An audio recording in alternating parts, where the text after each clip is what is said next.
अस्सलाम वालेकुम दोस्तों, क्या आप एक ऐसे जानवर के बारे में जानते हैं जो एक ही लुकमे में पूरी दुनिया को खा जाएगा। नादरीन, आज हम आपको नबी करीम सल्लल्लाहु अलैहि वसल्लम की जानिब से बताई हुई एक ऐसी निशानी के बारे में बता रहे हैं जिसे सुनकर हम अपनी पूरी तरक्की के बावजूद भी हम इसे अंडरस्टैंड नहीं कर सकते। ये निशानी नबी करीम सल्लल्लाहु अलैहि वसल्लम ने अपने सहाबा कराम को बताई थी और उस निशानी का इल्म हजरत मूसा अलैहिस्सलाम को अल्लाह रब्बुल इज्जत से कलाम करते हुए था। ये निशानी क्या है और ये किस तरीके से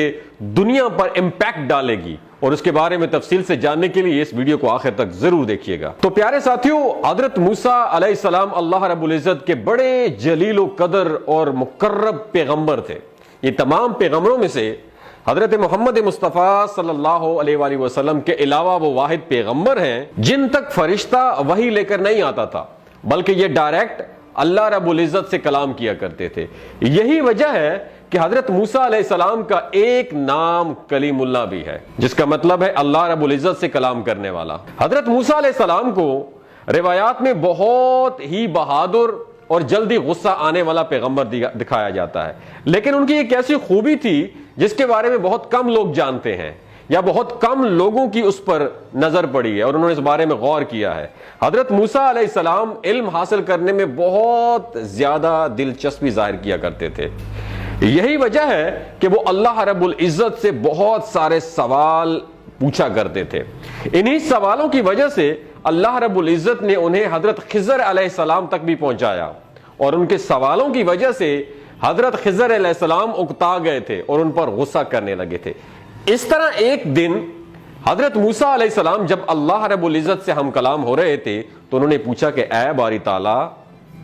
इस दुनिया की तमाम मखलूकात यानी इंसान, जिनमें चरिंद परिंद और हिवान भी शामिल हैं, वो आपके हुक्म के खिलाफ हो जाएं और आपके ऑर्डर्स पर अमल करने से इनकार कर दें तो फिर क्या होगा? उस पर अल्लाह रब्बुल इज्जत ने जवाब दिया कि ऐ मूसा, अगर पूरी दुनिया भी मेरे अहकाम पर अमल करने से इनकार कर दे तो मुझे कोई फर्क नहीं पड़ता। मैं उन पर एक ऐसा जानवर छोड़ दूंगा जिसे पूरी दुनिया को एक ही लुकमे में खा जाएगा। यह सुनकर हजरत मूसा अलैहिस्सलाम जब बहुत हैरान हुए और कहने लगे कि या अल्लाह, वो जानवर इस वक्त कहां है? अल्लाह रब्बुल इज्जत ने फरमाया कि वो जानवर मेरी बनाई हुई बहुत सी चरागाहों में एक चरागाह में चल रहा है। नादरीन, ये वो हदीस का मफहूम जिसके बारे में नबी करीम सल्लल्लाहु अलैहि वसल्लम ने अपने सहाबा कराम को बताया, ये सुनकर ही इंसान हैरान और परेशान हो जाता है कि ऐसा भी कोई जानवर है जो इतनी बड़ी दुनिया को और उसकी तमाम मखलूकात को एक ही लुकमे में, एक ही निवाले में खा के हड़प कर जाए। और फिर इस सोच के और कि ये सोचना कि वो चरागाह कितनी बड़ी होगी जिसमें वो जानवर चल रहा होगा और वो जानवर खुद कितना बड़ा होगा जो इस पूरी दुनिया को एक ही लुकमे में खा सकता है। बेशक ये जानवर अल्लाह रब्बुल इज्जत की निशानियों में से एक निशानी होगा और अल्लाह रब्बुल इज्जत तो पूरी कायनात से बेनियाज है। अगर अल्लाह चाहे तो क्या कुछ नहीं कर सकता और अल्लाह इस बात की कोई परवाह नहीं करता कि कोई मेरी नाफरमानी करता है या मेरी इताअत करता है। इताअत करने वालों के लिए डेफिनेटली नो डाउट कि जन्नत है और नाफरमानों के लिए जहन्नुम है। लेकिन किसी की भी इनकार करने से या इताअत से रूगर्दानी करने से अल्लाह रब्बुल इज्जत को कोई फर्क नहीं पड़ता, ना ही अल्लाह रब्बुल इज्जत की खुदाई कम होती है। दोस्तों, आप जानते हैं कि जमीन किस कदर बड़ी और वसी है और जमीन हमारे निजाम शमसी में 5वां बड़ा सियारा है, जबकि हमारे पूरे निजाम शमसी की हैसियत हमारी अपनी कहकशाओं में एक रेत के जरे जितनी भी नहीं है। हमारी इस पूरी कहकशां जितनी बड़ी कहकशाएं भी नाकाबिल बयान तादाद में कायनात में मौजूद है। साइंसदानों के मुताबिक हमारी काबिल मुशाहिदा कायनात जिसे हम देख सकते हैं, इस कायनात में तकरीबन 2 खरब से ज्यादा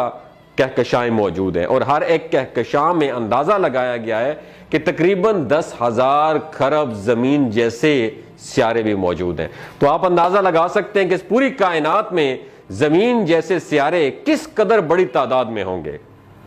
और इस पूरी कायनात के सामने हमारी वर्थ ही क्या है, हैसियत ही क्या है और वो जानवर कितना बड़ा होगा जो जमीन जैसे बड़े बड़े सियारों को एक ही लुकमे में खा सकता है। हम आपको एक और जानवर के बारे में बताते हैं जिसका जिक्र कुरान करीम में आया है और हदीस नबी सल्लल्लाहु अलैहि वसल्लम में भी मिलता है और इस जानवर को اللہ تعالیٰ نے قرآن مجید میں دعوت الارض کے نام سے جانا گیا ہے، جس کا تعارف اللہ تعالیٰ نے دعوت الارض کے نام سے کیا، یعنی زمین کا جانور، اور یہ جانور قرب قیامت میں ظاہر ہوگا، اور جب قیامت آنے والے ہوگی یہ جانور نہایت ہی عجیب و غریب قسم کا جانور ہوگا، اور اس کے اندر تمام جانوروں کی مشترکہ صفات پائی جائیں گی، یعنی اس کی دم کسی اور جانور کی ہوگی، منہ کسی اور جانور کا، اور جسم کسی اور جانور، اور آنکھیں کسی اور جانور کی ہوں گی، یعنی اس کا پورا جسم ہوگا وہ کسی نہ کسی جانور سے مماثلت رکھتا ہوگا۔ یہ جانور انتہائی تیز رفتار ہوگا اور ان آبادیوں کا چکر کاٹے گا جہاں پہ اللہ رب العزت کے نافرمان لوگ موجود ہوں گے، اور ان آبادیوں کے گرد چکر کاٹ کے یہ بھاگتا ہوا غائب ہو جائے گا۔ بہت سارے لوگ اس جانور کا پیچھا کرنے کی کوشش کریں گے، لیکن یہ جانور کسی کے ہاتھ نہیں آئے گا، اور جیسے ہی یہ اچانک ظاہر ہوا تھا ویسے ہی یہ غائب ہو جائے گا۔ اس جانور کو بھی حدیث مبارکہ میں اللہ رب العزت کی نشانیوں میں ایک نشانی قرار دیا گیا ہے، اور یہ کہا گیا ہے کہ یہ جانور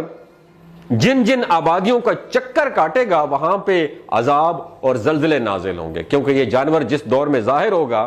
اس وقت زمین پہ مومنین کی تعداد بہت کم ہوگی، اور زمین پہ فاسق، فاجر اور کفار اقوام کی اکثریت ہوگی۔ زمین کا نظام اس دور میں تہو بالا ہو جائے گا، اور لوگ کھلم کھلا فحاشی اور گناہ کے کاموں کے عادی ہو جائیں گے۔ اللہ اکبر، اللہ اکبر کہنے کو محض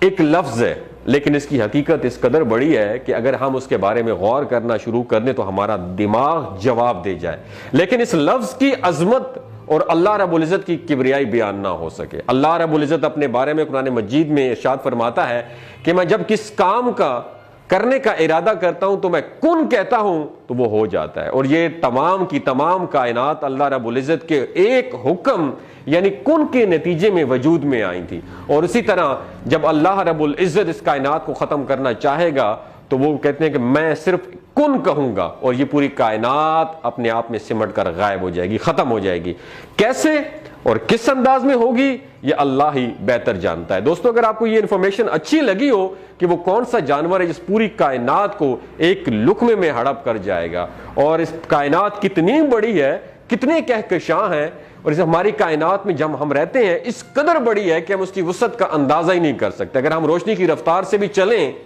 جو کہ 3 لاکھ کلومیٹر فی سیکنڈ ہے، تو اس رفتار سے چلتے ہوئے بھی ہم اس کائنات کے چکر لگانے میں کتنے سال لگیں گے پتہ ہے آپ کو؟ 96 بلین سال، یعنی ہم اس پوری کائنات کے صرف ایک سرے سے دوسرے سرے تک جانے میں ہمیں 96 ارب سال لگ جائیں گے، یعنی ہمیں اس پوری کائنات میں جو اب تک ہم ڈسکور کر چکے ہیں اس کے ایک سرے سے دوسری سرے تک جانے میں 96 ارب سال لگ جائیں گے۔ باقی وہ کائنات جسے ہم ابھی تک نہیں دیکھ سکے وہ جانے کتنی بڑی ہوگی، اور یہ ہے میرے رب کی کبریائی اور اس کی عظمت کہ اس نے پوری کائنات کو پیدا کیا، اور اس کے بارے میں اللہ رب العزت فرماتا ہے کہ یہ زمان و مکان، یہ زمین و آسمان میرے ہاتھ کی مٹھی کے اندر ہیں، اور انہیں میں جب چاہوں ختم کر دوں۔ اس لیے ایک حدیث مبارکہ کا مفہوم ہے کہ اللہ رب العزت کے نزدیک اس پوری دنیا اور کائنات کی اہمیت مچھر کے ایک پر کے برابر بھی نہیں ہے، کیونکہ اللہ اتنا عظیم اور اتنا بڑا ہے کہ نہ جانے اس جیسی کتنی کائناتیں اللہ رب العزت بنا چکا ہے اور مٹا چکا ہے۔ اس لیے ہم جیسے حقیر لوگ اگر اللہ رب العزت کے احکام کی پیروی نہیں کرتے تب بھی اللہ رب العزت کو کوئی فرق نہیں پڑتا۔ ایک بار صحابہ کرام نے نبی کریم صلی اللہ علیہ وآلہ وسلم سے پوچھا کہ اگر مسلمان گمراہ ہو جائیں جیسا کہ یہودی اور عیسائی ہوئے تو اللہ ان کے ساتھ کیا سلوک فرمائے گا؟ اس پر نبی کریم صلی اللہ علیہ وآلہ وسلم نے فرمایا کہ اللہ ایسے مسلمانوں کو زوال کا شکار کر دے گا اور انہی کے ہاتھوں ہی ان کے اعمال کی موت مارے گا، اور کفار میں سے ایسے لوگوں کو سامنے لائے گا جو اللہ پر ایمان لانے والے اور اس کی اطاعت کرنے والے ہوں گے۔ اللہ رب العزت سے دعا ہے کہ وہ ہمارا ایمان سلامت رکھے اور ہمیں احکامات پر چلنے کی توفیق عطا فرمائے، ہمیں ایمان کی طاقت عطا فرمائے کہ جس سے ہم اللہ کے احکامات کی خوشی خوشی پیروی کر سکیں، ہمارے ذہنوں میں دوزخ کا ڈر اور جنت کی محبت نہ ہو بلکہ فقط اللہ رب العزت کی رضا کا شوق ہو۔ اگر آپ کو یہ ویڈیو اچھی لگی ہو تو اسے ضرور شیئر کیجیے گا، اپنا اور اپنے ساتھ جڑے رشتوں کا خیال رکھیے گا۔ اللہ حافظ۔